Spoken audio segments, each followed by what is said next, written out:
자, 말씀 나눌까요? 자, 오늘 하나님 말씀 마태복음 22장 오늘 본문 20절에서 22절까지 말씀입니다. 마태복음 22장 20절에서 22절 제가 먼저 봉독하겠습니다. 예수께서 말씀하시되 이 형상과 이 글이 누구의 것이냐? 이르되 가이사의 것이니이다. 이에 이르시되 그런즉 가이사의 것은 가이사에게 하나님의 것은 하나님께 바치라 하시니 그들이 이 말씀을 듣고 놀랍게 여겨 예수를 떠나가니라. 아멘. 자, 오늘은 설교 제목이 옳고 그름을 넘어서는 영적 분별. 옳고 그름을 넘어서는 영적 분별. 이렇게 제목을 정했습니다. 여러분 그 책 중에서 정의가 무엇인가라는 책이 있어요.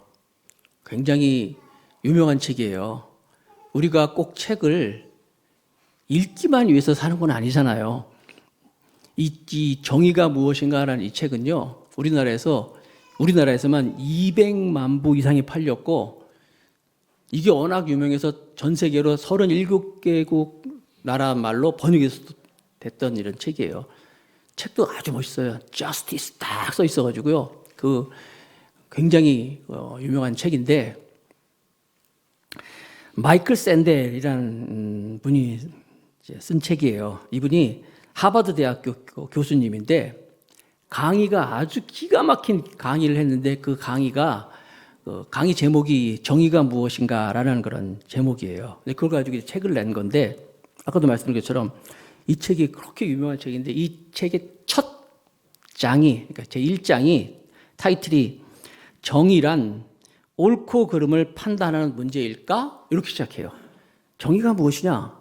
정의라는 것은 옳고 그름을 판단하는 것일까? 그 문제일까? 요즘 우리가 살고 있는데 뭐 전쟁 이야기 아니면 정치 이야기, 사회적인 문제 이렇게 보면요. 뭐가 정의인지 누가 옳은 건지, 누가 그른 건지 이 판단이 안 돼요. 뭐가 정이고 누가 정이냐, 누가 맞는 거냐. 근데 이게 가정에서도 마찬가지예요. 부부관계에도 마찬가지고 부모와 자녀 관계에 대해서 누가 옳으냐, 남편이 옳으냐, 아내가 옳은 거냐, 애들이 막 그러는데 애들이 옳은 건가, 부모가 옳은 것인가. 참 이런 문제들이 많이 있다는 거예요. 이게 우리의 삶이에요. 그래서 이런 말도 있어요. 우리의 삶은 수많은 옳고 그름을 측정하는 연속이다. 매일매일 순간순간 무엇이 옳은 것인가, 무엇이 그른 것인가, 이렇게 이 판단이 삶의 연속이 아니냐. 그래서 정의란 무엇인가 책에도 그런 거예요.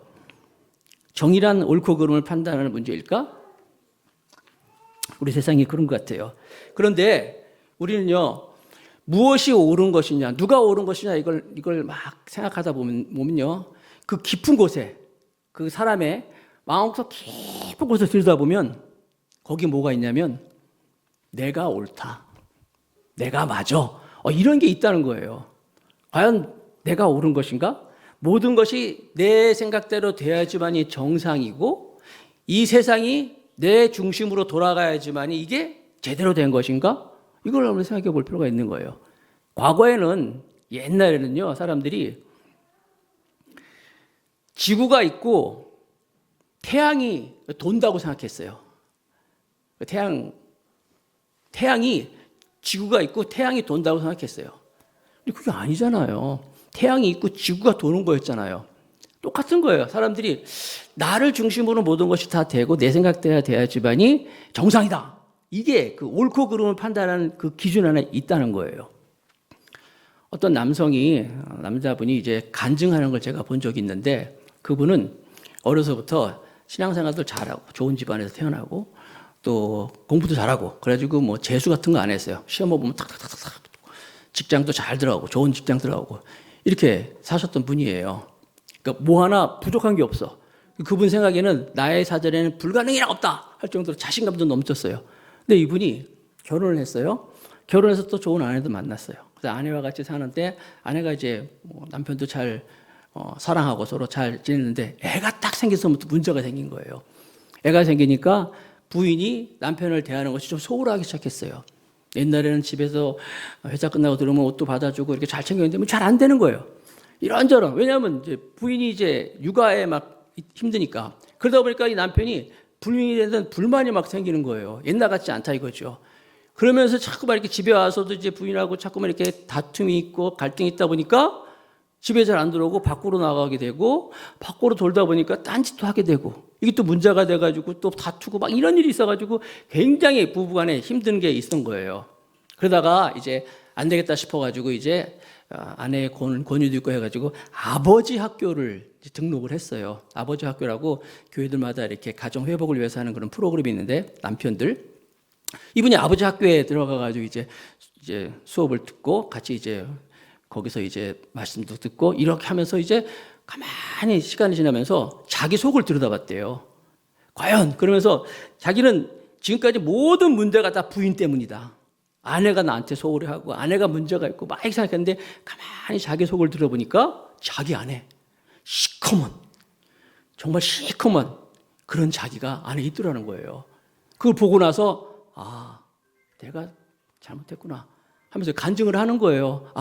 모든 문제가 다 아내에게만 있는 줄 알았더니 사실 내가 문제가 많았어요. 그걸 이제 간증을 하면서 또 그 간증하는 시간에 또 아내도 초청했는데 앞으로 이렇게 불러서 정말 내가 잘못했다고 하면서 이제 그런 것들을 이제 본 적이 있는데 이게 그걸 가만히 보면요. 우리가 사는 세상이 우리의 문제가 아닌가 하는 생각이 들어요.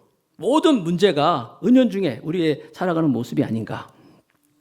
오늘 본문에 보면 그런 내용들이 담겨져 있습니다.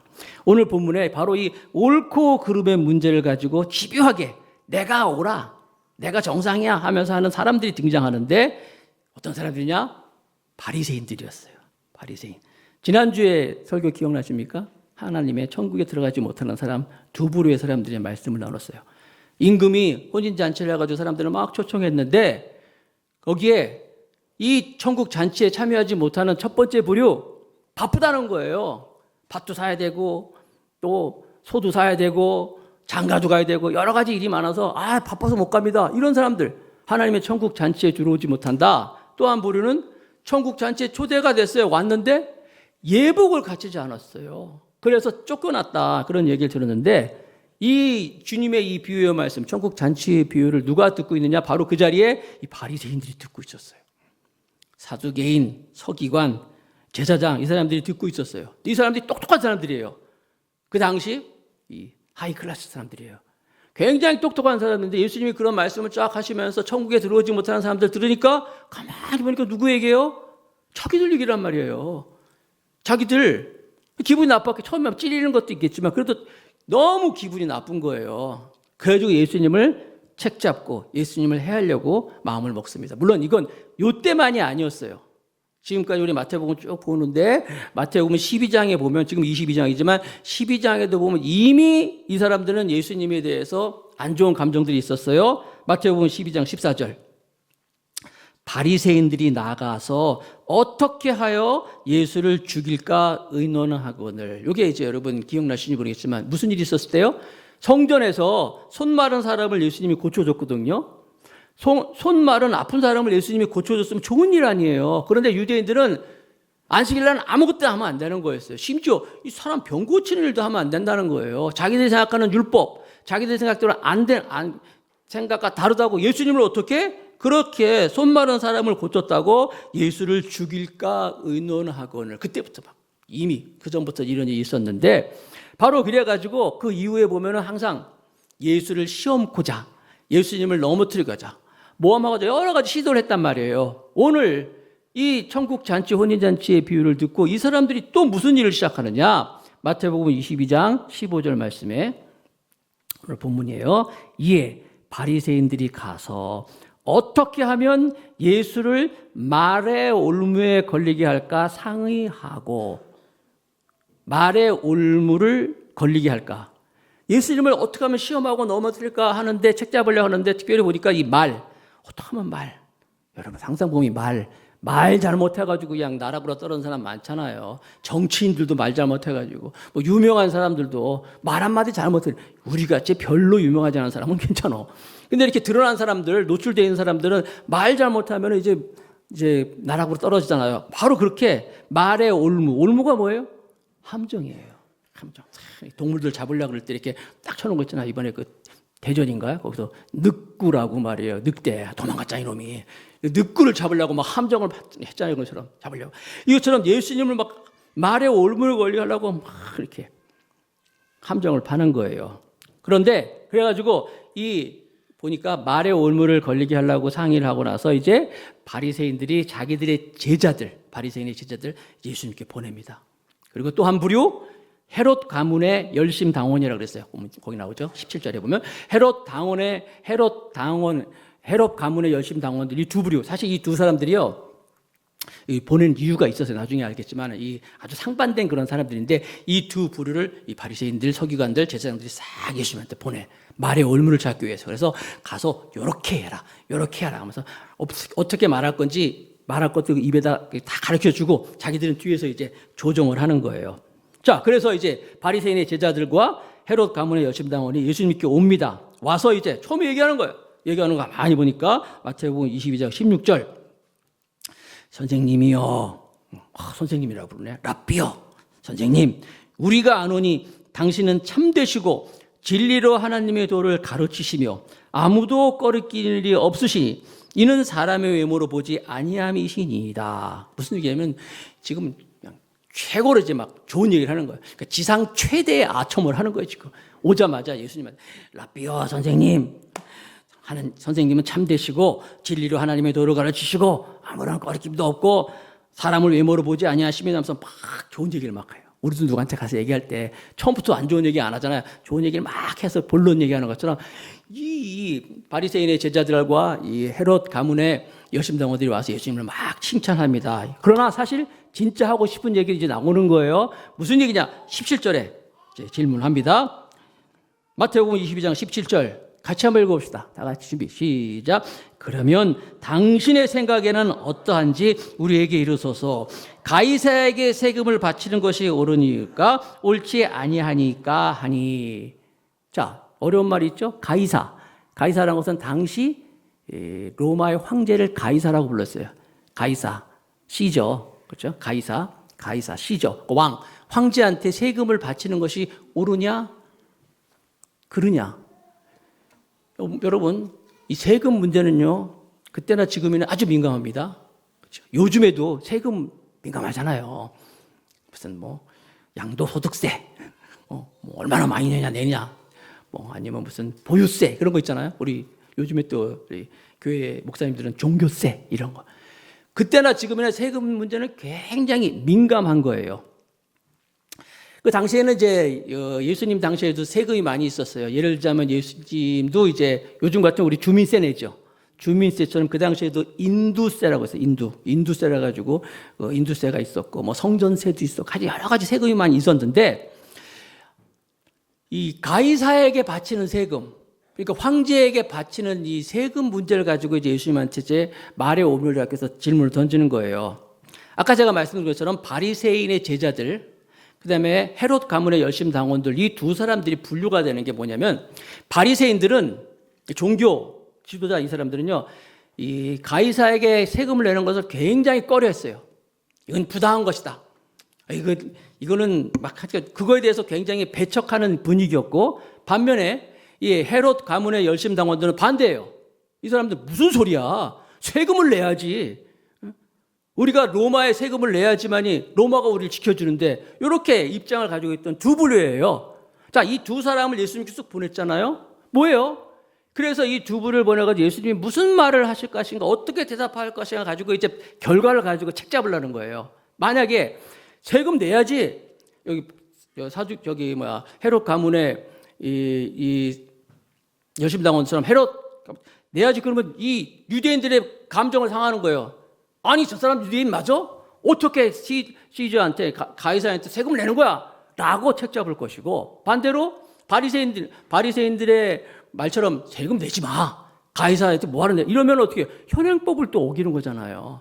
이 양쪽으로 어떤 대답을 하든지 간에 이제 문제가 있는 거예요. 이런 걸 이제 심리학에서는 딜레마라 그래. 딜레마. 이렇게도 못하고 저렇게도 못하고 어떤 걸 선택해도 나한테 안 좋은 딜레마에 빠졌어요. 과연 여기서 예수님께서 어떻게 이 함정을 빠져나갈 것인가? 어떻게 예수님은 이 어려움을 대처하셨는가?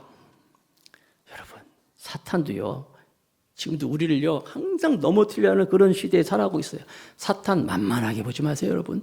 사탄도 우리를 넘어뜨릴 때 아주 집요하게, 아주 교묘하게 다 준비해놓고 막 이렇게 하면요, 우리는 쓰러질 수가 없는 거예요. 무엇이 옳은 것인지, 뭐가 잘못된 것인지, 누가 잘못인지, 얼마나 그런 일이 많이 있어요.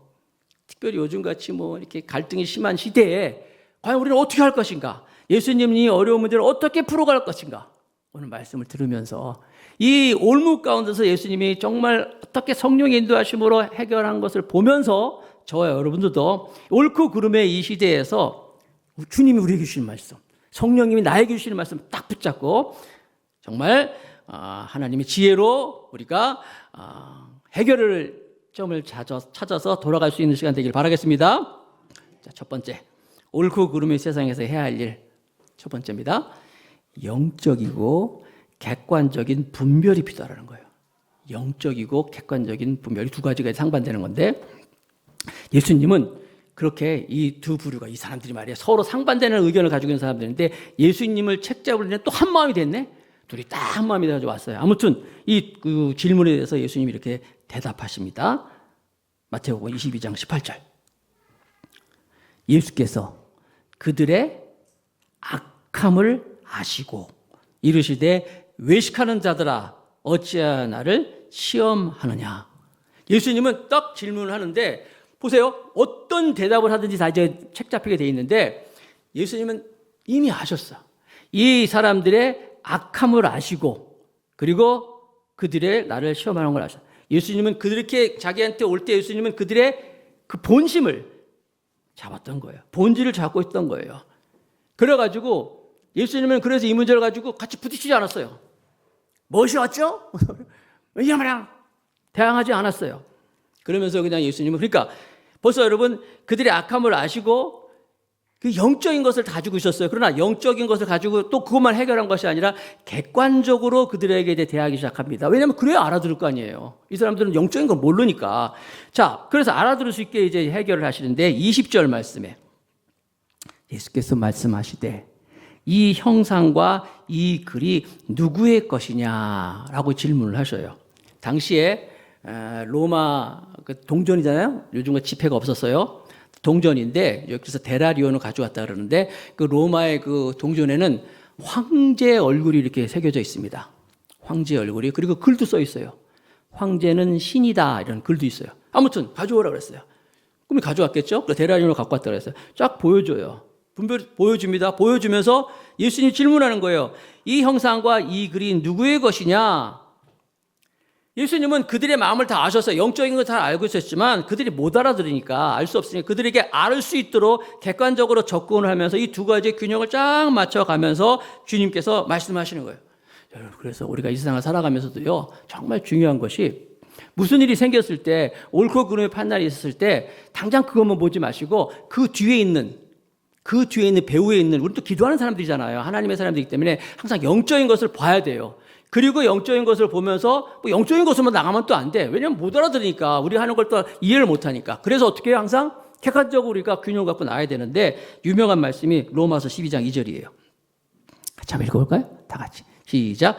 너희는 이 세대를 본받지 말고 오직 마음을 새롭게 함으로 변화를 받아 하나님의 선하시고 기뻐하시고 온전한 뜻이 무엇인지 분별하도록 하라. 분별하는 게 핵심이에요. 이 문제에서 어떻게 내가 분별할 것이냐, 이게 굉장히 중요한 거예요. 그러면 분별하는 게 대체 뭐냐, 어떻게 하는 것이냐, 예를 들어 볼까요? 요한복음 15장 18절을 봅니다. 요한복음 15장 18절에 세상이 우리를 미워하면 너희보다 먼저 나를 미워하는 줄을 알라. 세상이 우리를 미워하면 우리보다 예수님을 더 미워하는 거래요. 왜냐하면 그걸 이제 해설하는 게 다음 절인데 19절인데 같이 읽어보겠습니다. 시작. 너희가 세상에 속하였으면 세상이 자기의 것을 사랑하는 것이나 너희는 세상에 속한 것이 아니요 도리어 내가 너희를 세상에서 택하였기 때문에 세상이 너희를 미워하느니라. 무슨 얘기냐면 우리가 세상이 우리를 여기 보면 너희가 세상에 속하였으면 우리가 똑같이 세상 사람들 갔어. 세상 사람들과 똑같이 막 하면은 뭐 같은 편이니까 미워할 일이 없지. 뭐 같이 좋아하고 같이 놀고 같이 뭐 이러니까. 그러나 어떻게 했어요? 예수님이 우리를 택했다 그랬잖아요. 그러니까 우리가 예수님의 것이 돼버리니까 예수님의 것이 돼버리면 세상에 너희를 미워하는 것이다. 당연한 것이란 거예요. 그러니까 하나님의 영적인 것과 이 세상적인 것을 우리가 잘 구별할 수 있어야 되는데, 우리가 세상 사람들이 우리를 미워하는 것은 우리가 미워하는 것이 누구라 그래? 예수님을 미워하는 거랬잖아요. 그래서 여러분, 어떤 현상이 일어났을 때 그 사람이 어떤 다툼이 있어요. 예를 들어서 어떤 모임에 갔다든지 어디 보면 우리를 미워하는 사람이 있을 거 아니에요. 나하고 좀 안 맞는 사람이 있단 말이에요. 그럼 나한테 막 핍박하는 사람이 있으면 그 사람만 보지 말고 뭘 봐요? 아, 그 사람 뒤에서 예수님, 나는 하나님의 사람이면 나를 미워하는 것보다 그 사람의 예수님을 미워하는 거라고 말씀하셨기 때문에 항상 이런 분별이 필요한 거예요. 그 사람을 미워하지 말고 그 사람 배후에 있는 사단의 세력들, 흑암의 권세들을 볼 수 있어야 돼요. 이게 영적인 분별이라는 거예요. 이걸 모르면은, 그러고 나서 내가 옳은 거지 네가 옳다 보면 해결을 볼 수가 없는 거예요. 자녀들도 마찬가지예요. 우리 자녀들의 문제에 있어서도요, 자녀들을 여러분, 일단 뭐 여러분들이 뭐 가정생활에서 자녀들 잘 양육하겠지만, 일단 여러분들은 여러분 자녀들이 천재가 아니라는 사실을 먼저 인정을 하세요. 갖고 보면 우리 아이가 뭐 최고는 갖고 왔지만, 제가 언젠가 말씀드렸죠. 아이들 분류가 있잖아요. 아이신타인 우유 먹였다가, 서울 우유 먹였다가, 건국 우유 먹였다가, 그다음에 저지방 한다고. 애들한테 너무 여러분들이 애들한테 너무 많은 기대를 하면요, 애들이 그 엄마의 기대가 너무 크면은요, 이게 여러 가지 현상으로 나타날 수가 있어요. 그래서 시험 때만 되면 애들 막 그냥 배 아프다 그러고 뭐 머리 아프다 그러고 막 이러잖아요. 그러면 너는 시험 때만 되면 넌 이래. 옳고 그름을 판단하지 마시고 영적인 것을 볼 수 있어야 돼요. 그 아이가 내가 엄마가 너무 과하게 아이한테 기대하고 있지는 않는지, 그러면서 아이들을 볼 수 있어야지, 여러분 생각만 가지고 네가 잘못했어, 네가 문제야 라고 한다면 해결을 볼 수가 없는 거예요. 가끔 사람들이 그런 얘기 합니다. 사람이 어떻게 그럴 수가 있어요? 사람이기 때문에 그래요. 우리가 죄인이잖아요. 우리는 부족하단 말이에요. 그런데 우리는 그걸 이해하지 못하고 잘못했다 잘됐다 하는 거예요. 항상 우리는요, 그래서 옳고 그름으로 문제가 해결되지 않는 것을 볼 수 있어요. 예수님은 그래서 항상 이 영적인 것과 객관적인 것을 분별하면서 나갔어요. 한번 적용해 봅시다. 나는 내 생각만 갖고 내 생각이 옳다고 그렇게 남편을, 아내를 혹은 자녀를 판단하고 있지는 않는가? 세상 사람들과의 관계 속에서 영적인 시각을 좀 보려고 하고 있는가? 아니면 세상 사람과 똑같은 그런 관계 속에서 예수님을 모르는 사람들을 위치해서 똑같이 이렇게 내가 대하고 있지는 않는가? 한번 여러분들이 적용해 필요가 있는 거예요. 항상 예수님은 이 어려움 속에서 영적인 것과 객관적인 것을 볼 수 있는 분별의 모습을 보여줬다는 사실을 기억하시기 바랍니다. 두 번째, 옳고 그름의 세상에서 우리가 할 일은요, 소유의 분별이에요. 이게 조금 어려운 것 같은데, 소유의 분별. 자, 예수님이 갖고 오지 않았어요. 보면서 주님이 누구의 형상이냐라고 물어보죠. 그러고 나서 뭐라고 말씀하십니까? 마태복음 22장 21절 같이 읽겠습니다. 시작. 이르시되 가이사의 것이니이다. 이에 이르시되 그런즉 가이사의 것은 가이사에게, 하나님의 것은 하나님께 바치라 하시니. 자, 이 대답, 이 사람들은 세금을 바칠 것이냐 안 바칠 것이냐 요거 가지고 책을 잡아르는데, 예수님 대답하시는 거예요. 누구 형상이냐? 가이사의 것입니다. 가이사의 것은 가이사에게, 하나님 것은 하나님께. 뭐라 할 말 있어요? 뭐 책자밖에 없잖아요. 가이사의 것은 가이사의 것이고 하나님의 것은 하나님께 바치라. 이게 여러분 그런가 보다라고 생각할 것이 아니라, 여기에 핵심은 뭐냐면요, 소유야, 소유. 내가 누구에 소속되어 있는 거냐, 내가 어떤 사람이냐 라는 질문에 답을 가지라는 거예요. 이게 굉장히 중요한 것인데, 예수님도 예수님 당시에 성전세를 냈습니다. 성전에 가시면 아까 말씀드렸죠, 인두세도 내고 다 세금을 냈어요. 예수님이 세금 문제를 가지고 세금 내면 안 된다, 로마에 대항해야 된다, 충돌하지 않았어요. 로마 사람들하고 갈등을 일으키지 않으셨어요. 그렇다고 해서 세금을 낸다고 해서 예수님이 로마 황제를 섬기는 것도 아니었어요. 그러니까 세상과 하나님의 것과 아까 영적인 분류를 분별하는 것뿐만 아니라 거기에 대해서 나의 소유 문제에 대해서 주님은 분명한 답을 가지고 있었어요. 편가르지 않으셨어요. 그리고 누가 잘못했다고 해서 그것을 막 비난하고 멸시하고 이러지 않았어요. 요한복음 3장 16절에 있는 것처럼 하나님이 세상을 이처럼 사랑하사 할 때 세상은요, 하나님 믿는 사람들만, 예수 믿는 사람만이 아니에요. 하나님이 세상을 이처럼 사랑할 때 이 세상은요, 안 믿는 사람도 다 포함되어 있는 거예요. 하나님 그들도 창조했잖아요. 그러나 분명한 건 뭐예요? 그 안에서 우리는 분별하는 것이 있어야 돼요. 이 분별을 못하면요, 분별을 못하니까 함정에 빠지는 거가 어려운 거 아닙니까? 한번 봅시다. 내가 병이 들었어. 몸이 아파. 약을 먹어야 돼요? 안 먹어야 돼요? 병원에 가야 돼요? 안 가야 돼요? 여러분, 신앙생활 잘하는 사람, 믿음생활 잘하는 사람 중에 무슨 약을 먹어? 기도하면 되는 거지. 뭐 믿음이 없으니까 병원에 가는 거지. 이런 사람들 있다니까요. 우울증, 요즘 아주 문제 많잖아요. 우울증이 있으면은, 정신적으로 어떤 문제가 있으면 병원에 가야 돼요? 안 가야 돼요? 약을 먹어야 돼요? 안 먹어야 돼요? 여러분, 하나님께서 병원을 허락하시고 약을 허락하신 것도 하나님이 우리에게 하나님의 도움으로 허락하신 걸 믿으시기 바랍니다. 이 세상과 이것을요, 구별을 못해요. 분별을 못해가지고, 믿음 좋다고, 신앙 좋다고, 막 신앙으로 막 모독한다고요? 여호와의 증인이라고, 이거 다 아는 얘기니까. 여호와의 증인 사람들은요, 집총을 거부합니다. 집총이 뭐냐면 총을 잡는 걸 거부해요. 어떻게 믿음생활, 신앙생활 사람이 사람을 살생할 수 있냐? 그래도 집총을 거부해요. 대한민국에 태어난 남자들은 다 어딜 가야 돼요? 군대를 가야 돼요. 군대를 가면 모든 군인에게 다 총이 허락돼요. 자기 총이. 그런데 총을 거부해. 총 잡기를 거부해. 그래서 여호와의 증인들은요, 전부가 다 남자들이 군대를 가긴 가는데 총을 안 잡는다 그래가지고 전부 영창에 들어가는 거예요. 그래가지고 전부 전과자가 되는 거예요. 그런데 자기들은 양심수래, 양심수. 양심수기 때문에 자기들은 뭐 하나님 신앙이기 때문에, 믿음이기 때문에 이런 것이라. 과연 그게 믿음입니까? 과연 그게 신앙이에요?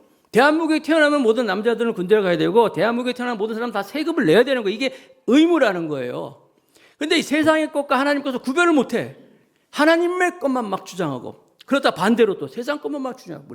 물론 우리가 약을 먹지만 또 약만 먹으면 안 되잖아요. 기도와 하나님께 간구도 병행해야 되잖아요. 하나님, 내가 아파서 먹을 약지만 이 약을 통해서 내가 건강하게 될 줄을 믿습니다. 같이 가야죠. 기도도 하지 않고 무조건 약만 먹으면 그것도 문제지요. 이 분별을 잘 할 수 있어야 되는 거예요. 로마서 13장 1절 말씀 보면, 각 사람은 위에 있는 권세들에게 복종하라. 권세는 하나님으로부터 나지 않음이 없나니 모든 권세는 다 하나님께서 정하신 바라. 모든 권세는 다 하나님으로부터 났다고 했잖아요. 마음에 안 드는 정치인들이 있어요. 아이씨, 내가 마음에 안 드는 정치인들이 한 거니까 나 이 법 안 지킬게. 아니잖아요. 어떨 때 보면 정말 답답할 때도 있잖아요. 뭐 승질 날 때도 있잖아요. 그래도 마땅히 신앙인들은 어떻게 돼요? 기도해야죠. 하나님, 바른 판단을 하고 이 사람이 바르게 정치할 수 있도록 하나님 도와주시옵소서. 예수님이 십자가에 돌아가실 때 부당한 일을 많이 당하셨잖아요. 예수님이 십자가에 못 박혀 돌아가실 때 얼마나 큰 부당한 겁니까? 로마는 나쁜 놈들이야, 잘못해서 이러지 않았잖아요. 예수님 뭐라 그랬어요? 아버지요, 저들을 용서하여 주옵소서. 자기들이 하는 일을 알지 못함이다. 그렇게 하셨잖아요. 너희들은 로마에 대해 대항해야 된다. 내가 지금 잘못한, 난 부당한 걸 받고 있다. 이러지 않았잖아요. 세상의 것과 그 세상에 대한 우리가 위치, 내가 누구이냐. 그리고 반대로 하나님의 것도 마찬가지예요. 내가 하나님에 속한 사람이기 때문에 아무리 세상과 내가 세상에 속했지만 세상과 타협하면 또 안 되는 거예요. 예를 들어서 주일 성수하는 거, 11조 하는 거, 또 하나님에 대한 십계명의 말씀, 이건 분명히 하나님의 말씀이란 말이에요. 지켜야 되는 거예요. 그렇지만 동시에 어떻게? 세상 것도 같이 더불어서 의무가 있으니까. 나는 교회 일만 하지 세상 일은 안 해도 돼. 잘못된 거예요. 반대로 나는 세상 일이 되기 때문에 막 바빠서 나 교회 일 못 해. 이것도 잘못된 거예요. 어떻게 돼요, 그러면? 어떻게 잘할 수 있을까요? 우리가 더 부지런해야 돼요. 더 우리가 우선순위를 잘 정해야 돼요. 그리고 내가 더 열심히 우선순위를 잘 정하고 부지런해서 교회도 열심히 하고 세상적인 의무도 잘 감당하는 것. 이것이 바로 소유의 문제에 대한 분별이라는 거예요. 무조건 O, X 잘못해서 이게 아니라는 거예요. 적용해 봅시다. 나는 자꾸만 이원론적으로 생각해가지고 한쪽으로만 치우치는 경향이 없는 것인가? 세상과 하나님의 것을 딱딱하게 판단하고 있지는 않는가?